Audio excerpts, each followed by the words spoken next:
Hari semakin gelap, tapi Sugiman masih menyadap karet di hutan liar Nusa Kambangan. Tiba-tiba, HP jadulnya berdering. Ternyata itu adalah telepon dari istrinya. Halo Pak, masih nyadap karet? Tanya suara perempuan dari dalam telepon genggam. Masih Bu, jawab Sugiman. Aku kan udah bilang kalau nyadap karet jangan kemalaman. Kata istrinya Pak Sugiman. Tanggung Bu, tinggal sedikit lagi, jawab Sugiman. Ia pun menutup telepon genggam jadul miliknya.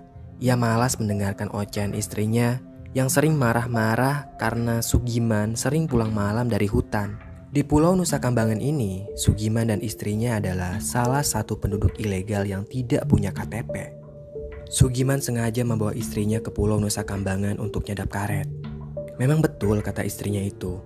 Hari udah semakin gelap dan sangat berbahaya kalau ada di hutan. Tapi Sugiman, lelaki berumur 50 tahun itu, sangat bebal dan tidak bisa diatur. Ia bersikukuh menyadap beberapa pohon karet lagi. Ia menjinjing sebuah karung kumal yang bau karet busuk.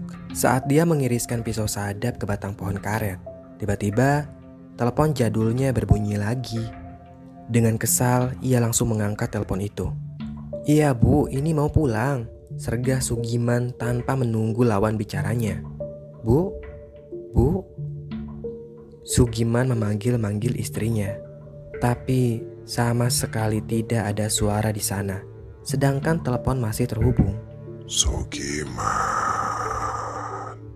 Yang terdengar malah suara laki-laki yang sangat mengerikan. Sontak saja Sugiman kaget dan telepon tiba-tiba terputus. Segera ia cek di riwayat panggilan masuk.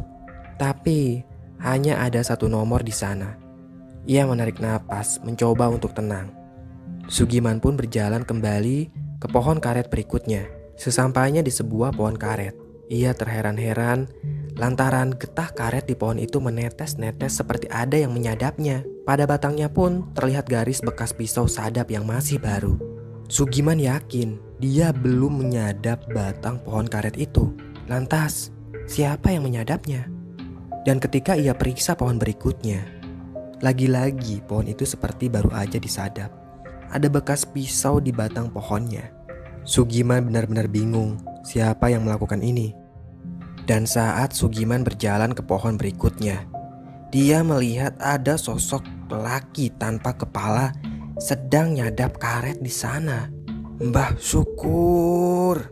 teriak Sugiman. Ia tidak pernah berpikir kalau mitos itu nyata. Mbah Syukur diyakini sebagai arwah paling kuat penghuni Pulau Nusa Kambangan. Menurut cerita yang ia dengar dari masyarakat, dulunya Mbah Syukur adalah seorang narapidana yang dihukum mati dengan cara dipenggal. Kini sosok itu ada di hadapan si Sugiman. Tanpa ambil ancang-ancang lagi, segera Sugiman melempar pisau sadapnya dan berlari sekencang mungkin. Sepatu boot yang ia gunakan menerjang semak-semak.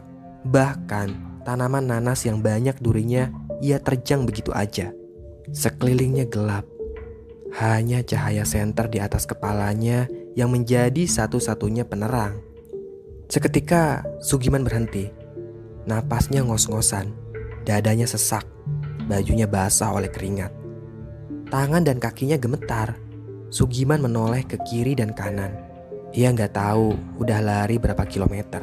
Sugiman kelelahan dan dia bersandar di pohon karet. Sugiman terkejut saat dia melihat sosok tanpa kepala masih ada di hadapannya. Sosok Mbah Syukur itu masih menyadap karet. Dan saat Sugiman mau lari, entah kenapa kedua kakinya seperti dipaku ke tanah. Dia tidak bisa menggerakkan kakinya itu. Mbah Syukur, sosok makhluk gaib tanpa kepala, mendekat ke arah Sugiman.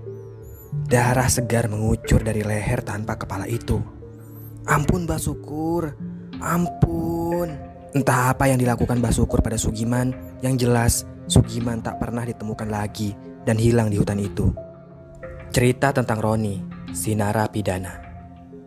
Dalam sebuah gedung tua, Roni melakukan sebuah transaksi narkoba kepada pelanggannya. Sudah bertahun-tahun ia melakoni pekerjaan sebagai pengedar narkoba. Kali ini pelanggannya semakin kecanduan. Itu artinya kesempatan untuk Roni untuk menaikkan harga narkoba miliknya. Roni tinggal di sebuah kosan yang terpencil. Tapi nasib baik tidak selalu berpihak pada Roni. Ia tidak tahu kalau polisi sudah berhari-hari mengintainya. Kamar kos yang ia tempati sebenarnya sudah dikepung oleh intel. Dan di suatu malam yang naas, saat ia sedang tertidur lelap, tiba-tiba pintu kosannya didobrak. "Jangan bergerak!" 3 orang polisi menodorkan pistol ke wajah Roni. Roni yang saat itu masih dalam keadaan kantuk. Dia tidak bisa berbuat apa-apa. Kedua tangannya langsung diborgol dan dia pun dibawa ke Polres. Roni kemudian diseret ke meja hijau dan dia pun dijatuhi hukuman mati oleh pengadilan. Setelah 1 bulan mendekam di sel ibu kota, Roni pun harus dipindahkan ke Nusa Kambangan untuk menjalani sisa hidupnya. Dan dia nantinya akan dieksekusi di pulau itu. Tengah malam, Roni dibangunkan oleh salah satu penjaga tahanan.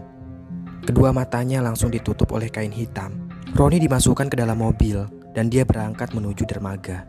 Ia tahu kalau dirinya akan dibawa ke pulau Nusa Kambangan sebelum dieksekusi mati. Kedua tangannya diborgol ketat.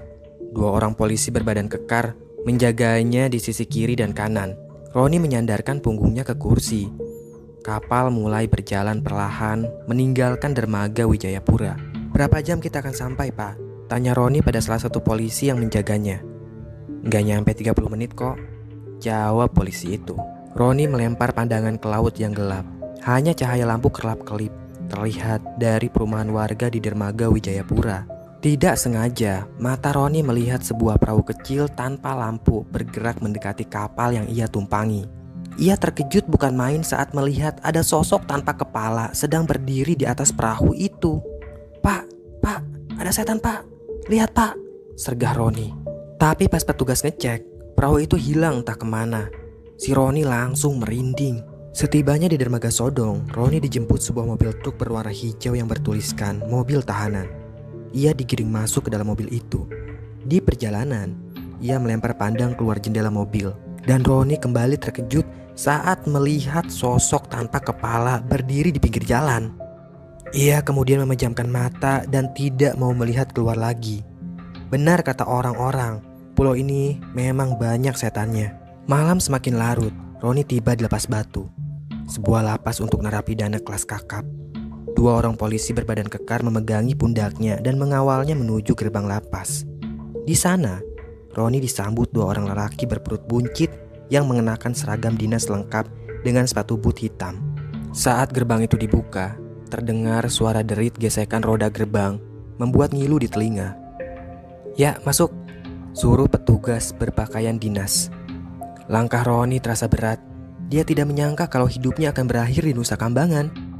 Sementara di sudut-sudut pagarnya terdapat posko pemantau. Di sana ada petugas yang berjaga 24 jam. Mereka semua adalah para penembak jitu dengan senapan laras panjang yang siap menembak siapapun yang berani kabur dari lapas. Penjagaan ketat bukan hanya di situ saja. Lampu tembak juga terpasang di sudut-sudut pagar penjara untuk memudahkan pemantauan di malam hari. Dengan penjagaan seketat itu, mustahil bagi Roni untuk bisa keluar dari lapas. Tiba di pos pemeriksaan, baju Roni dilucuti dan disuruh ganti dengan baju tahanan yang baru. Setelah berganti pakaian, Roni digiring kembali melintasi sebuah koridor. Di sana ada sel-sel tahanan yang hanya diisi 1 orang per sel. Ia kemudian dimasukkan ke dalam sel tahanan nomor 11.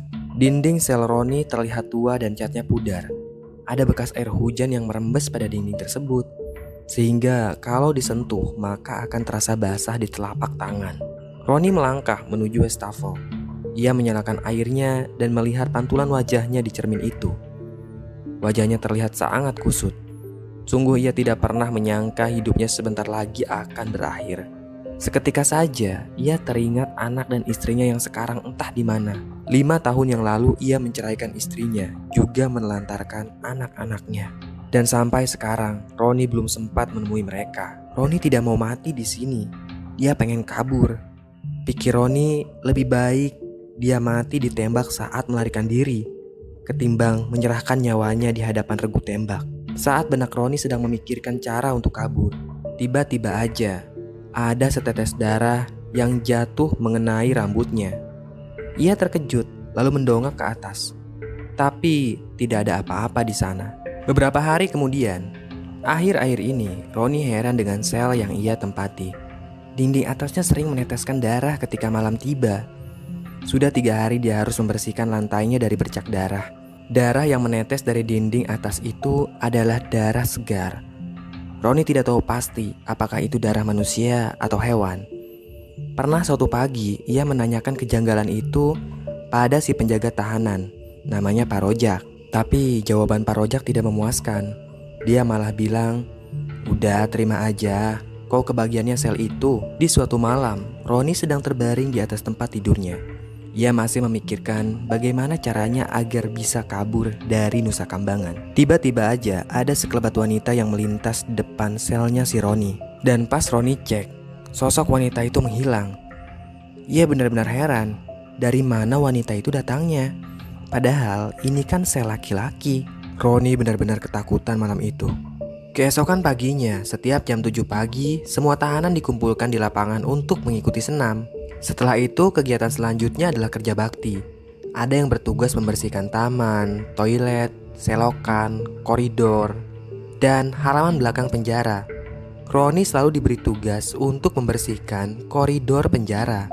Pagi itu ia sedang ngepel lantai. Beberapa kali ia masukkan kain pel ke dalam ember yang berisi air, lalu memeras kain itu. Ia sodorkan alat pel itu ke lantai. Tapi tiba-tiba saja lempengan besi tipis yang menjadi pelekat antara gagang pel dan kainnya itu lepas. Mungkin karena udah usang ya. Roni berdecak kesal. "Sialan," begitu kata Roni. Ia pun membetulkan alat pelnya sambil terus menggerutu. Namun tiba-tiba aja sebuah ide muncul dalam kepalanya. Lempengan yang berukuran 1 jengkal tangan orang dewasa itu bisa saja berguna sebagai alat untuk dia kabur. Setelah mengamati keadaan sekitar, Roni memasukkan benda itu ke dalam kantongnya. Tidak ada satupun penjaga yang melihat aksi si Roni. Malam pun tiba, ia termangu di dekat trali sel tahanan sambil memandangi lempengan besi. Ia bingung apa yang harus ia perbuat dengan benda itu. Bagaimana caranya ia kabur hanya dengan menggunakan benda sesederhana itu? Roni mengembuskan napas berat, dan dari kejauhan terdengar suara langkah sepatu mendekat. Buru-buru ia sembunyikan benda itu ke dalam kantongnya. "Woi Ron, lamun aja." Ternyata itu adalah Pak Rojak, si penjaga sel. Pak Rojak, iya pak, mumpung masih hidup. Kalau saya udah matikan gak bisa ngelamun." Begitu kata si Roni. Pak Rojak menyuruh si Roni untuk tidur. Ia pun berlalu begitu aja. Tapi malam itu Roni gak bisa tidur. Ia benar-benar harus kabur dari penjara ini, bagaimanapun caranya. Gak lama kemudian Roni mendapatkan sebuah ide cemerlang untuk kabur. Segera Roni bangkit dan meraba-raba dinding selnya. Terasa sangat lembab. Terdengar bunyinya nyaring menandakan kalau dinding itu sudah sangat rapuh. Sejenak Roni berpikir. Kemudian ia menengok kolong ranjangnya. Ya, dia tahu alat apa yang ia butuhkan selanjutnya agar bisa kabur dari penjara. Dia butuh tisu dan pasta gigi.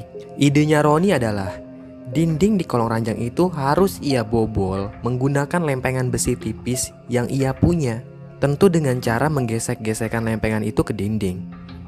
Roni yakin dalam waktu 2 bulan saja dinding itu pasti bisa dibobol.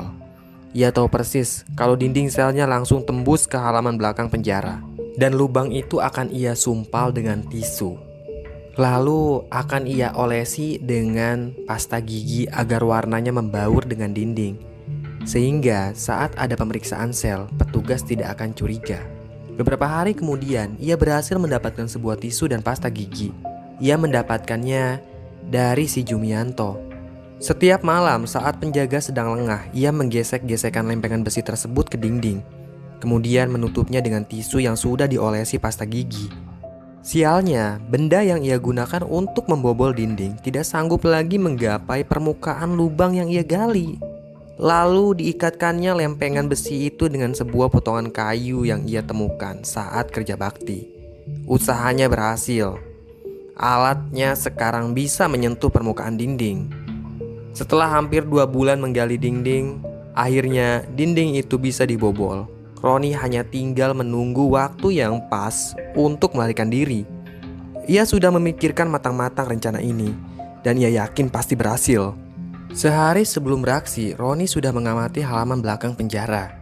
Di sana, tepatnya di sebelah kanan atas, ada sebuah lampu tembak dan posko penjagaan. Penjagaan dilakukan 24 jam, para petugas saling berganti shift. Nyaris tidak ada celah bagi Roni untuk bisa menembus tembok yang tinggi dan berkawat duri tersebut. Penjagaan terlihat sangat sempurna, kecuali untuk satu hal. Bentuk bangunan pagar tembok penjara itu kurang sempurna, dan Roni menyadari itu. Tepat di bagian tengahnya terdapat tonjolan tembok seperti sebuah tiang yang ditanamkan ke tembok tersebut, sehingga ada tempat luang yang bisa digunakan untuk bersembunyi dari pantauan lampu tembak dan penjagaan petugas. Alat lainnya yang Roni butuhkan untuk kabur adalah bantal guling, tali tambang, dan sebuah alat pengait. Bantal guling akan ia gunakan untuk mengelabui petugas penjaga sel selama ia beraksi. Tali dan sebuah pengait akan ia gunakan untuk memanjat tembok di halaman belakang penjara. Dan lagi-lagi semua alat-alat itu bisa ia dapatkan dengan mudah dari rekan-rekannya. Entah dari mana rekannya Roni mendapatkan alat-alat itu. Mereka tahu kalau Roni mau kabur. Dan kalau Roni berhasil kabur, ada satu permintaan mereka. Mereka mau Roni menyampaikan sebuah pesan kepada salah satu mafia di Indonesia. Malam itu Roni melancarkan aksinya. Ia berhasil membuat sebuah boneka dari bantal guling. Ia selimuti boneka itu di atas ranjang agar petugas menyangkanya sedang tidur. Setelah itu tinggal satu dorongan ringan saja. Dinding yang ia gali sudah bisa digunakan. Roni menunggu waktu yang tepat untuk lari ke dinding tembok belakang penjara. Sesaat sebelum lampu tembak itu menyinari tubuh Roni, si Roni udah berada di tempat yang ia inginkan. Ia meraih tali tambang yang sudah dilengkapi dengan alat pengait yang terbuat dari besi. Tali itu berhasil menggantung pada kawat duri.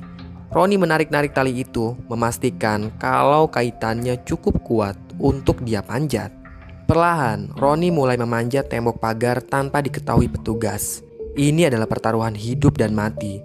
Kalau ia berhasil sampai di puncak dan terlihat oleh petugas, pastilah ia akan ditembak. Saat tinggal sedikit lagi sampai di puncak, ia berhenti menunggu cahaya lampu tembak melintas terlebih dahulu agar ia tidak terlihat. Dan dengan sekali tarikan saja, ia berhasil berada di puncak. Ditariknya tali itu, lalu ia lemparkan lagi keluar penjara. Dengan tergesa-gesa Roni menuruni tembok itu. Kaki dan lengannya berdarah karena terkena kawat duri.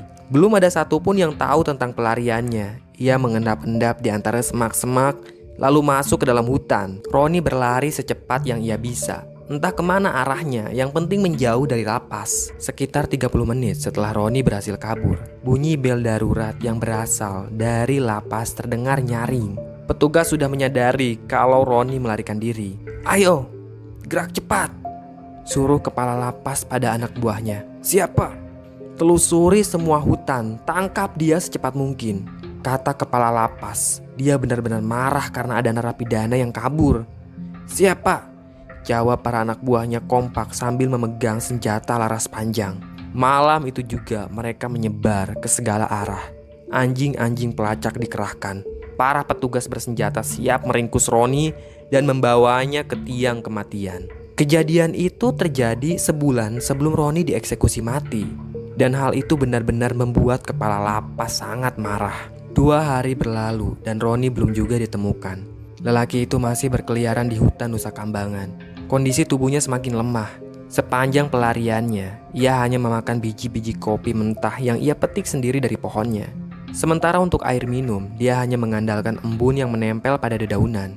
Roni harus terus berjalan, tujuannya adalah pantai. Ia akan menyeberang ke dermaga dengan cara membuat rakit dari kayu. Tapi sampai saat ini, ia belum juga melihat pantai. Sekelilingnya hanya pohon-pohon besar dan semak-semak rindang. Tubuhnya seketika ambruk. Ia tidak lagi punya tenaga untuk berjalan. Matanya sayup memandangi langit yang cerah. Ia pasrah bila memang harus mati di hutan ini sekarang. Perutnya sangat lapar, tenggorokannya sangat haus.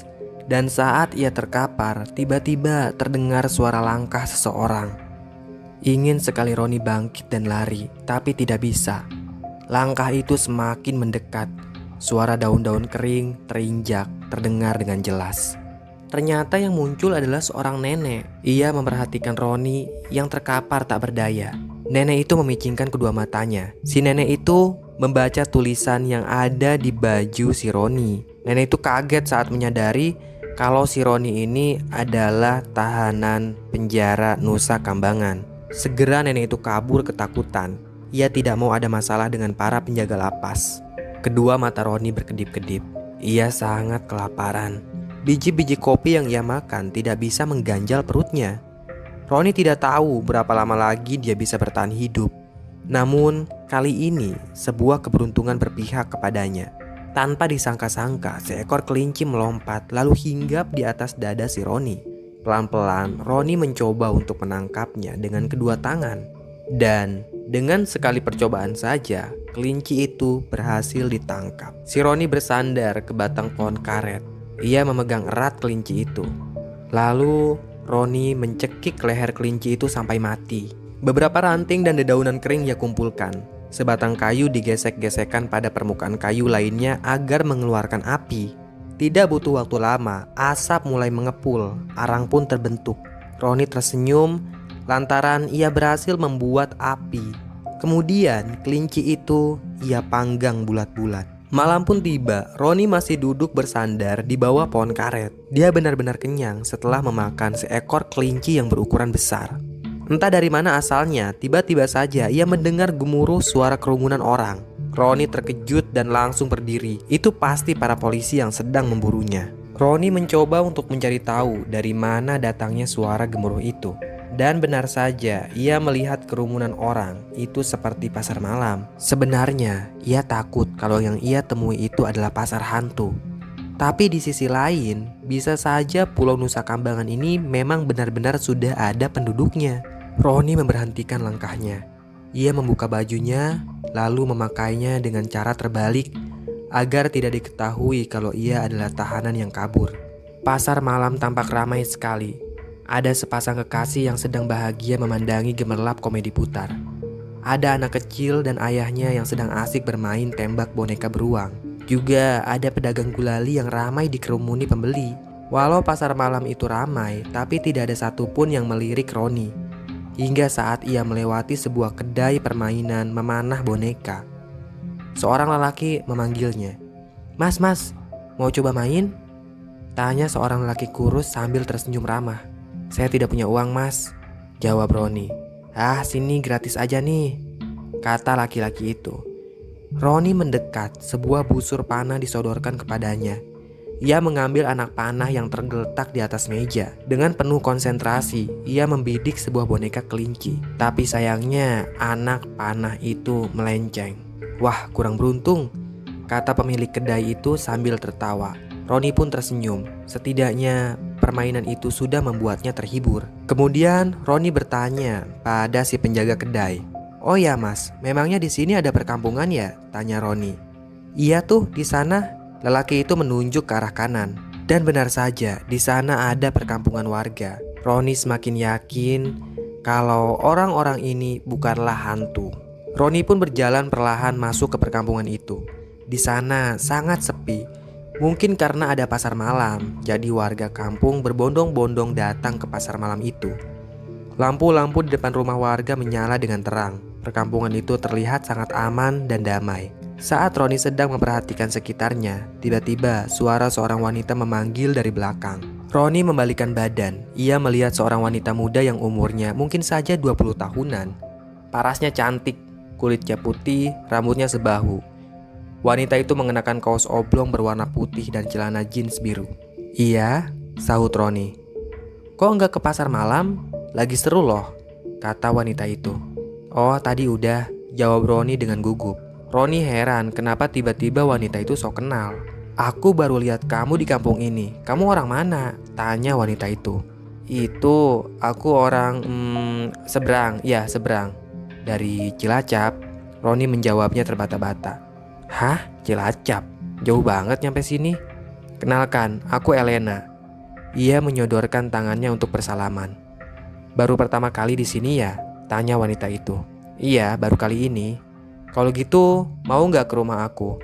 Ibu sama bapak lagi ngadain selamatan gitu di rumah," ajak Elena. "Selamatan apa?" tanya Roni. "Adik pertamaku baru lahir 3 hari yang lalu, jadi kami ngadain selamatan." Roni sempat ragu, tapi akhirnya dia mengiyakan ajakan Elena. Lokasi rumah Elena memang terpisah dari perkampungan warga, sehingga Roni harus melewati sebuah jalan yang menurun. Ya, jalan itu cukup curam. Ia melihat ada pohon-pohon bambu yang menjulang tinggi. Di sanalah letak rumah Elena, sebuah rumah gubuk kecil yang disinari lampu 5 watt. Di depan rumah itu hanya ada satu jendela kecil dan sebuah beranda yang terbuat dari bambu. Elena masuk ke dalam rumah sambil menuntun lengan Roni. "Walah, kebetulan sekali kita lagi selamatan nih," kata orang tuanya si Elena. "Iya bu, pak, tadi saya diajak Elena," timpal Roni basa-basi. "Namanya Roni pak," sambung Elena. "Ron, kenalin, ini bapakku. Warga biasa memanggilnya Mbah Syukur." Roni menjabat tangan Mbah Syukur. Tangan laki-laki itu terasa sangat dingin, seperti orang mati. "Dan ini ibuku, namanya Bu Darsia." Roni tersenyum pada Ibu Darsia. Kedua orang tua Elena benar-benar sangat ramah. "Sini nak." Roni diajak ke dapur oleh Mbah Syukur. Di sana ia melihat banyak makanan yang sudah dihidangkan. Mbah Syukur dan Ibu Darsia duduk di hadapan hidangan, sedangkan Roni dan Elena duduk bersebelahan. "Silakan dimakan nak Roni," kata Mbah Syukur. "Oh iya mbah, kebetulan saya sangat lapar," kata Roni. Dengan lahap, Roni menyantap hidangan itu.